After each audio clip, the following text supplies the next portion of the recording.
Buenas tardes a todos. Muchas gracias por estar conectados desde ya. Vamos a dar un minutito más. Voy a abrir mis archivos. Me van a disculpar que vaya a estar tosiendo, pero estoy con quebrantos de salud y cuando hablo mucho empiezo a toser un montón. Vamos a ver.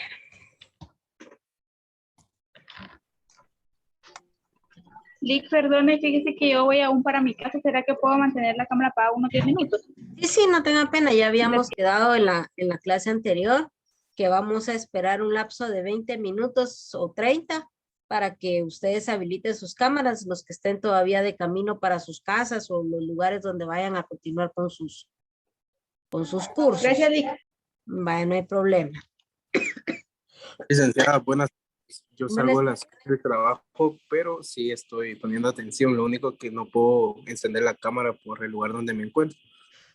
Ok, ahí te recuerdas de mandar una nota a la universidad entonces informando que sales tarde porque no estás habilitando tu cámara y así no hay ningún inconveniente con tu asistencia. Por mi parte, también no hay ningún inconveniente, pero sí avisa a tu sede, por favor. Con gusto. De igual si salgo antes, pues la activo. Muchas gracias. Muy bien.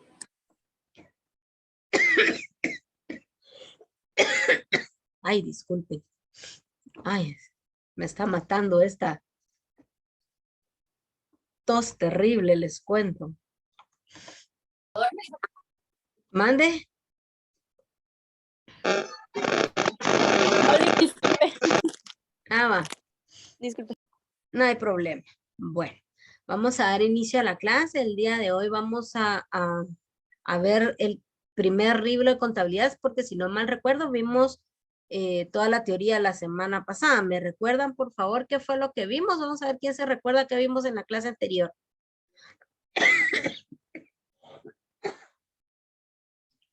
Ay. A ver, ¿quién se recuerda? ¿Qué vimos? La teoría de ¿qué es contabilidad? Ajá, el concepto. Correcto. ¿Qué más vimos? Bienes, derechos y obligaciones. Eso fue en otra clase, pero te estás confundiendo con la mía. Pero sí, más hay unas. Catálogo de cuentas. Perdón, sí. Partes que componen una cuenta.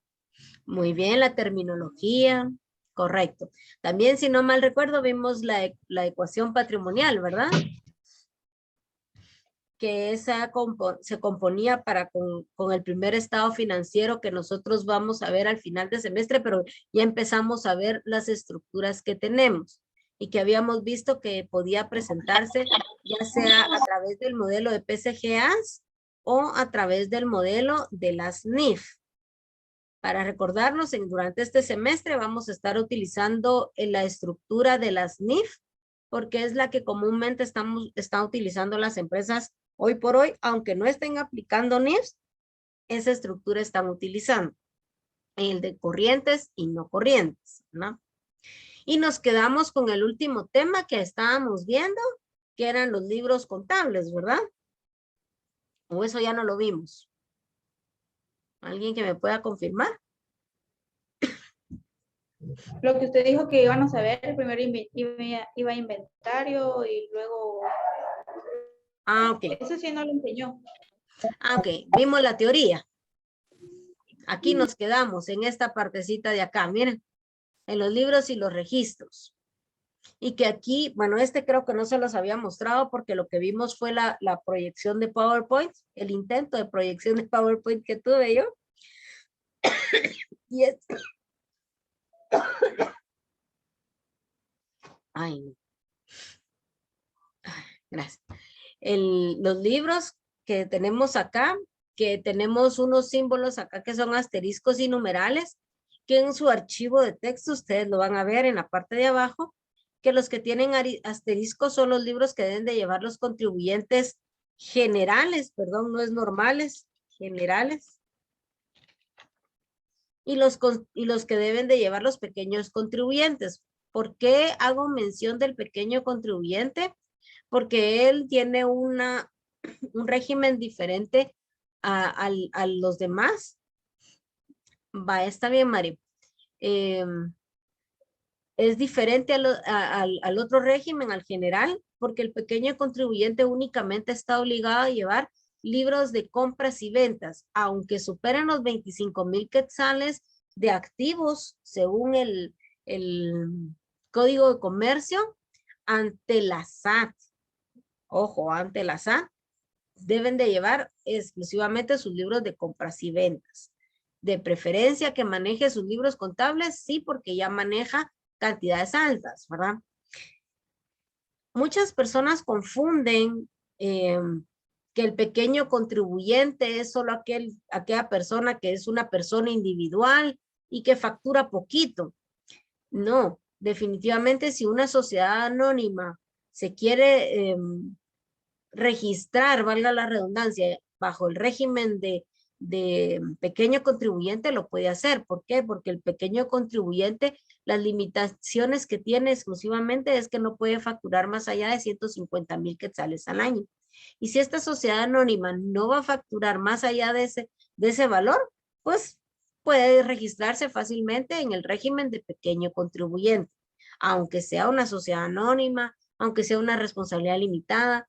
Eso es totalmente diferente a lo que se maneja con el Código de Comercio. Por eso es que nosotros tenemos que ir leyendo e ir teniendo generalidades de los impuestos. No es que nos los aprendamos de memoria, ni siquiera yo que estoy al día a día con el pago de impuestos, me las aprendo de memoria. Máxime que se están actualizando todo el tiempo. Perdón. Máxime que se están actualizando todo el tiempo.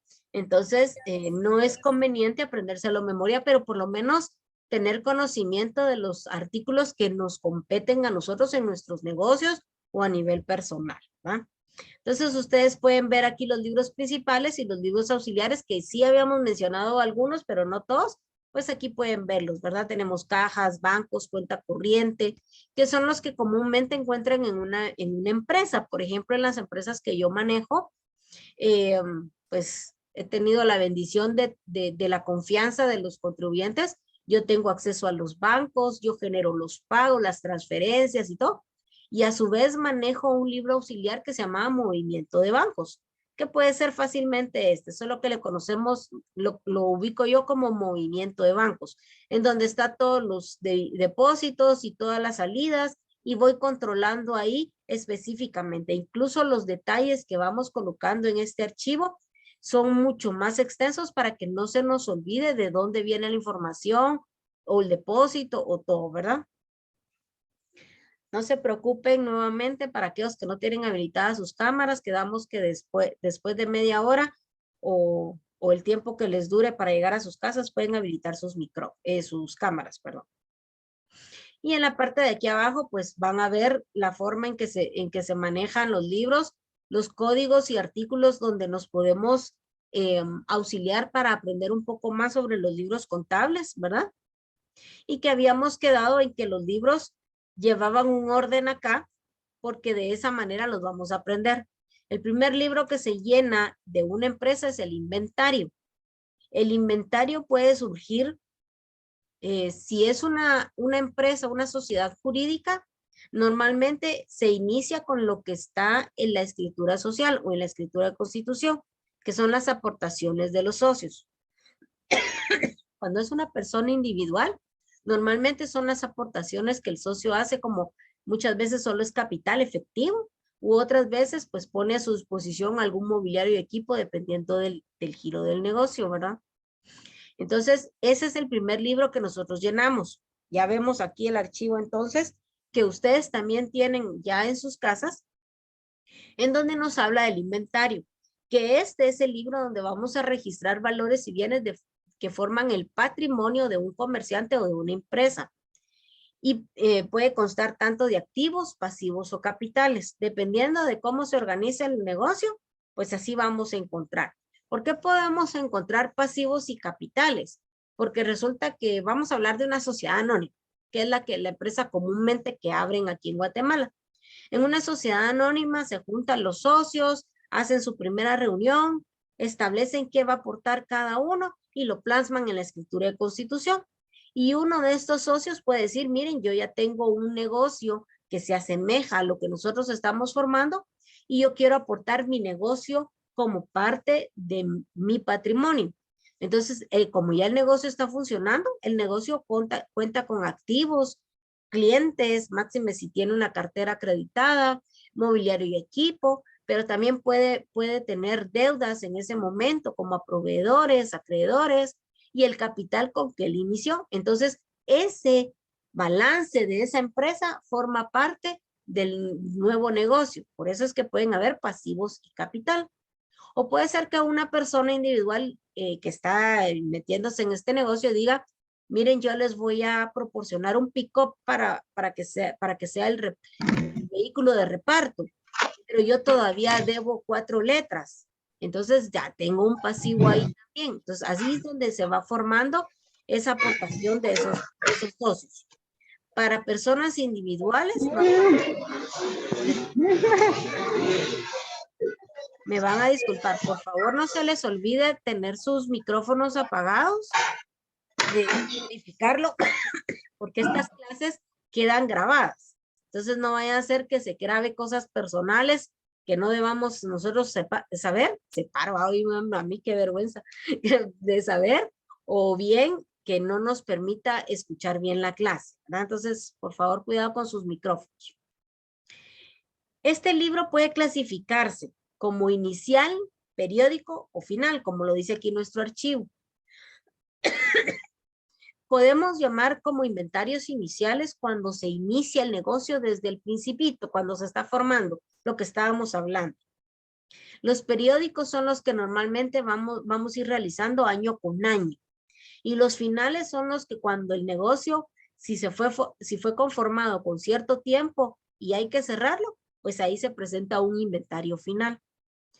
Pero fiscalmente también le podemos decir iniciales al inventario con el que se inicia el periodo fiscal. Recordémonos, los periodos fiscales los encontramos en el impuesto sobre la renta y el general hoy por hoy es del 1 de enero al 31 de diciembre de cada año. Hay extraordinarios y tenemos que tener autorización de la SAT por escrito, sí. Uno de ellos es del 1 de julio al 30 de junio del siguiente año. Todo va a depender de cómo se maneje y controle la empresa, ¿verdad? Esos periodos. Pero nos vamos a quedar con el normal, del 1 de enero al 31 de diciembre de cada año. Entonces se inicia con ese periodo pues fiscalmente podemos llamar este como un inventario inicial. Durante el año hacer diferentes registros de inventario y controles, supervisiones, también los podemos registrar. Podemos llamar a estos periódicos. Y el final, que es cuando termina el periodo fiscal, se hace un inventario, se deja plasmado, con ese se terminó el año. Normalmente, con lo que finaliza el año, es con el que inicia el año, ¿no? Entonces, el final y el inicial muchas veces van a ser iguales, ¿no? Por su extensión, pueden ser totales, parciales y subparciales. Disculpen. Quiere decir que los totales son aquellos donde nosotros plasmamos el inventario y solo utilizamos la cuenta contable y el valor total. Eso es todo lo que ponemos. Caja, tanto. Bancos, tanto. Propiedad, planta y equipo, tanto. Clientes, tanto. Ya está. Ahí se quedó. Ahora, los parciales significa que una de esas cuentas que yo mencioné, yo la voy a integrar más, la voy a segregar más para que sepamos de qué se trata. Por ejemplo, clientes. Tengo 5 clientes, entonces pongo a los 5 clientes, la suma de esos valores me va a dar el valor de la cuenta de clientes. Y los subparciales es donde podemos agarrar cada uno de esos clientes y todavía detallarlos más y poner cliente 1 me debe 3 facturas, factura 5, factura 7, factura 9, me suman esos 2 y así me voy sumando y voy agregando a mi inventario. Lo voy extendiendo más. La única cuenta que sí debe estar totalmente detallada, no importa si es total o parcial, el inventario es la cuenta de bancos, porque la ley el decreto 10-2012 de actualización a la administración tributaria, ahí es donde se habla del famoso secreto bancario que se perdió y que nosotros debemos detallar en nuestros registros contables qué cuentas poseemos nosotros, en qué bancos poseemos nosotros. Dime, Yanderín. Igual caja no se tiene que desglosar si fuera totales o parciales o solamente bancos. Solamente bancos. Es solamente bancos porque así lo establece este decreto, que es donde se pierde el secreto bancario, y ahí sí ya tenemos que detallar. Pero la de caja no, esa se puede quedar general. O a menos de que ya la devolvamos un inventario parcial, entonces ya empezamos a segregar la cuenta, ¿verdad? Pero no es obligatoria. La única obligatoria es la de bancos. Tenemos que detallar qué bancos tenemos, qué clase de cuenta tenemos, si es monetaria, de ahorro, plazo fijo, dólares, quetzales, si es un banco exterior o solo nacional, etcétera, etcétera, ¿verdad? Los inventarios pueden ser realizados de dos maneras, de forma contable y de forma extracontable. En la práctica, yo he tenido la experiencia que se maneja el mixto, que no existe aquí donde dice una tercera forma que fuera el mixto, tanto el contable como extracontable, pero la lógica de nuestro proceso, nuestros negocios es que tiene que ser mixto. Tengo que contar, medir físicamente los productos que yo tengo y luego compararlo con mi contabilidad y con los documentos contables que yo tengo para formar mi inventario. ¿Qué documentos son los que encontramos acá? Las facturas de compra, los cheques pueden incluirse también, las pólizas de importación, si importo mis productos, etcétera, ¿verdad? Entonces, todo eso me va a ayudar a mí a poder llevar un buen control de inventarios. Y ahí es donde entramos entonces en la parte administrativa de los registros contables. ¿Cuál es esa parte administrativa? Pues es la que yo les estoy mencionando ahorita, que hay que ir a hacerlo físicamente, ¿verdad? Muchas empresas todavía manejan lo que se llama el CARDEX. El CARDEX no es más que un control de cada artículo que poseo en mi inventario, en donde yo registro mis entradas, mis salidas y el saldo que voy llevando de ese producto. Actualmente muchas personas utilizan los sistemas contables y esos ya traen inmersos las CARDEX, otros que manejan solo Excel, pero ahí lo controlan, no hay ningún problema, ¿verdad? Todo esto es parte auxiliar de la información que nosotros vamos a ver en la contabilidad y que en algún momento dado que lleguen los de la administración tributaria puedan requerir esta información. Y podría decirse que no es al 100% obligatoria porque no forma parte de los registros contables. Sin embargo, en el artículo 94 de nuestro Código Tributario establece que si yo me resisto a darle información a la SAT, se llama resistencia a la fiscalización y me pueden sancionar y multar. Entonces, ¿para qué me voy a complicar la vida? Lo voy a presentar, ¿verdad? De esta manera, todo lo que hemos hablado es donde nosotros le damos origen al libro de inventarios y que año con año se va a ir modificando dependiendo de la información. Entonces, nuestra ley no nos limita a nosotros cuántas veces hagamos inventario en el año.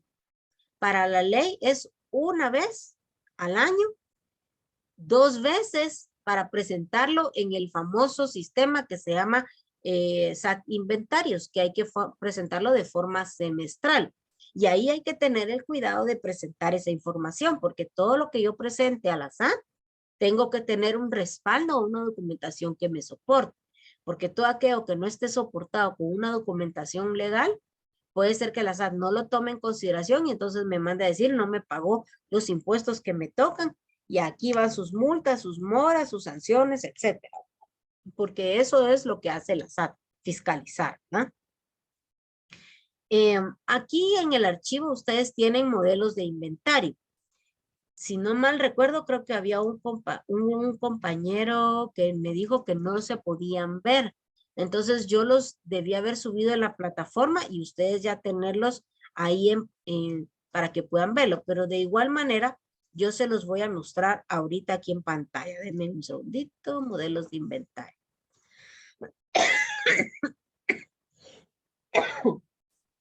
Ay, no, ustedes esa tos de veras que lo mata a uno.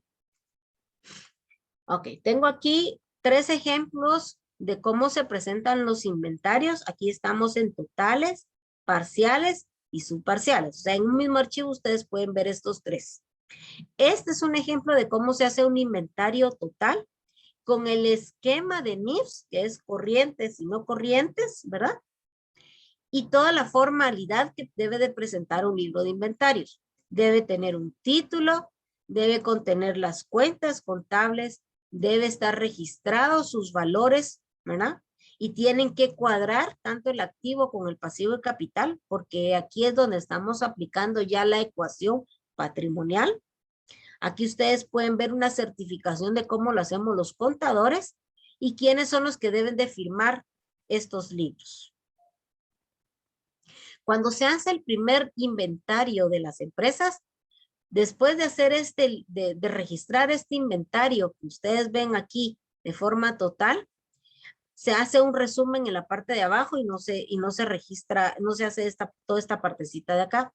Y ese resumen que hace uno en esta parte de acá es lo que nos va a ayudar a nosotros a hacer el siguiente libro contable, que es el libro diario, donde sacamos nuestra primera partida contable. Por eso les digo, vamos jalando los libros. Este es un esquema de presentación de total, porque solo tenemos las cuentas y los valores. Los parciales, si ustedes ven, y aquí se los marco en amarillito, yo ya abrí cuentas que teníamos en el anterior por valores totales y aquí ya se los estoy desglosando más. Como les decía, el cliente, aquí están los clientes, aquí están los valores y la suma de estos ya me da este valor. Nótese que el primero está a 2 columnas. El segundo ya forma 3 columnas porque ya está el subparcial aquí mostrándose. El parcial, perdón. Y el subparcial es que de estas cuentas las voy a abrir todavía más. ¿Ver? Y ya me quedo solo con el inventario, ya no abrí clientes. Pero ya les puse aquí. Si ustedes ven, en esta parte les estoy mostrando excavadoras, motoniveladoras, cargadores y repuestos. Y de estos yo abro más y entonces les digo, de las excavadoras yo tengo 6 de un modelo, 2 de otro modelo y otras 2 de otro modelo que me suman esto. Y si se nota ya, son 4 columnas. No hay límite de manejo de columnas en los libros. Todo va a depender de los detalles que tengamos nosotros acá. Entonces, podemos llegar a ver inventarios, libros de inventarios, hasta de 5 o 6 columnas. Todo va a depender del desglose que tengamos. Pero si ustedes ven, el esquema sigue siendo el mismo. Miren, solo vamos aumentando las columnas. Quiere decir que para los ejercicios que vamos a empezar a hacer, porque ya vamos a empezar con ejercicios, yo necesito que ustedes tengan a la mano hojas de 2 columnas. Si no tienen hojas de contabilidad, ahorita te doy la palabra, Brando. Si no tienen hojas de 2 columnas o esas hojas contables que nosotros usamos, pueden agarrar una hoja cuadrícula o una hoja en líneas y marcar las columnas para cuantas necesiten para los ejercicios que vayamos a ir teniendo. Dime, Brando. Solo con una molestia, yo no puedo ver lo que está presentando. No, ustedes, las demás personas, ¿sí pueden verlo? Sí, Karen me dice que sí. Voy a dejar de compartir, voy a volver a compartir, vamos a ver. Modelos de inventario. ¿Ahora sí o todavía no, Brando? Solo me aparece cargando, pero ahí se queda nada más. Si te aparece la palabra cargando, quiere decir que tu internet está muy lento ahorita. No sé si estará lloviendo por tu casa, porque mi casa acaba de dejar de llover. Tendrías que ver tu sistema. Disculpe, una pregunta. Dime. Usted mencionó 3 artículos, apunté 2, pero habló de otro, creo que era 98. El 97 del Código Tributario. al 97, perdón, Sí, Código y Tributario. creo que estoy obsoleta con el Código Tributario. Hay una reforma al Código Tributario y creo que cambió, pero siempre está entre los artículos del 90 al 100. Habría que solo que confirmar dependiendo qué Lick, código perdone, tengas a la mano. Dime. Gracias, Lick. Muy bien, Lorena. Dime, Yandelín. así como, pongámosle que yo estudié perito contador, va, pero cuando a mí me enseñaron los inventarios, teníamos que poner exigible, realizable y, ay, ya no me acuerdo cuál es el otro link, pero eran 3. Sí, No el se tiene activo que poner acá. circulante, disponible, exigible y realizable. Así es. Ese es el esquema en base a los PCGAs, a los principios de contabilidad generalmente aceptados que tenemos en el archivo de Word que les había mostrado. Sin embargo, el que les estoy presentando ahorita es es el esquema en base a las NIF, las normas internacionales de información financiera, y que son las que vamos a utilizar en este semestre. Voy a dejar de compartir esta pantalla, me voy a mi archivo de Word, solo déjenme encontrarlo porque como siempre hablo un montón. Aquí está. Voy a subir en mis archivos. Les pido por favor que lean. Creo que no está aquí. Vamos a ver si está más abajo en el inventario. Proceso, aquí está. Según el esquema de los PCGAs, este era el que utilizábamos antes, que es el que Yanderín está comentando. Donde decíamos activo, el circulante, fijo y diferido. Y dentro del circulante poníamos el disponible, el exigible y el realizable. Esto se hacía porque nosotros queríamos saber cómo teníamos nuestros activos y en dado caso quisiéramos tener dinero de una forma más expedita, en el activo circulante nosotros podíamos obtener ese efectivo y teníamos, por ejemplo, el disponible en el momento, que normalmente eran la caja y el banco.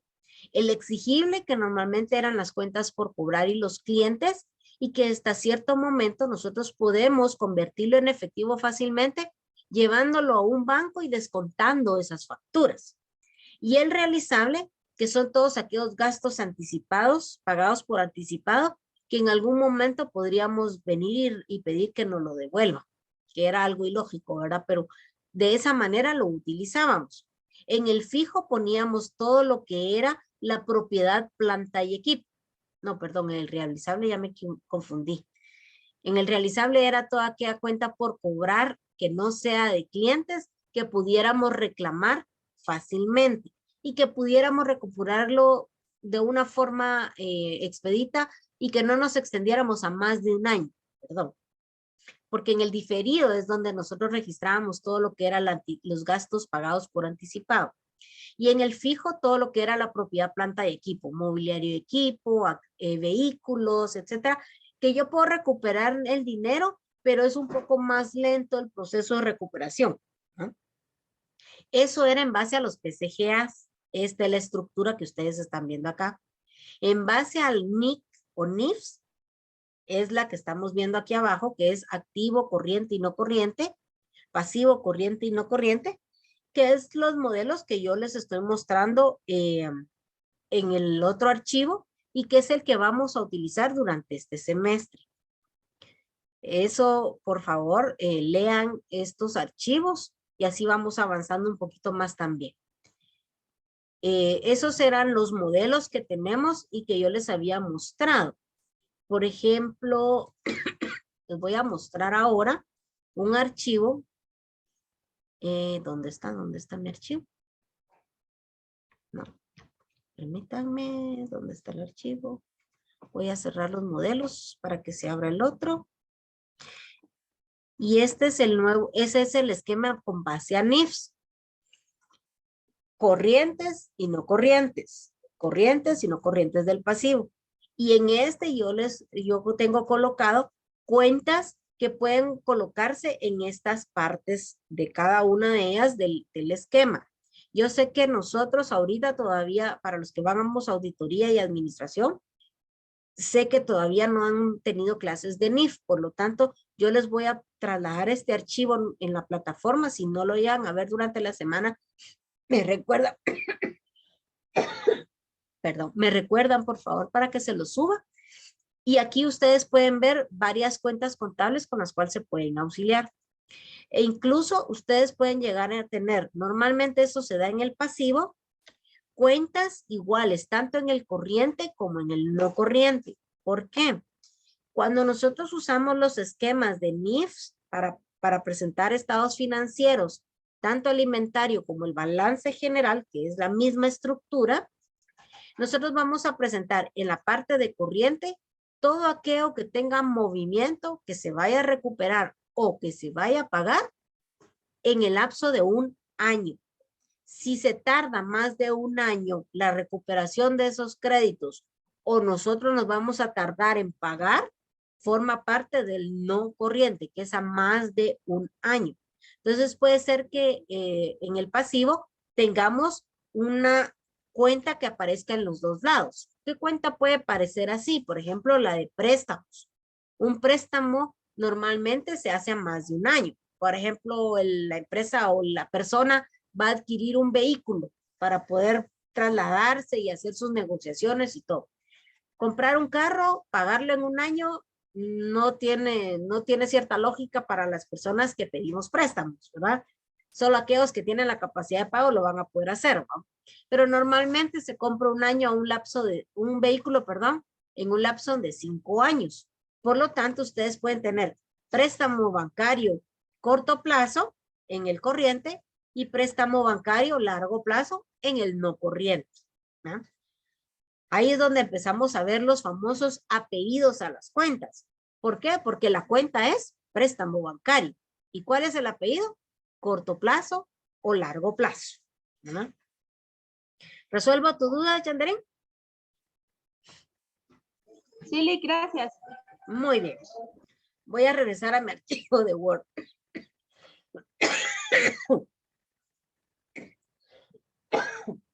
Ay. Aquí tengo los artículos que me estaba preguntando, ya no me acuerdo quién era. Lorena, creo que era.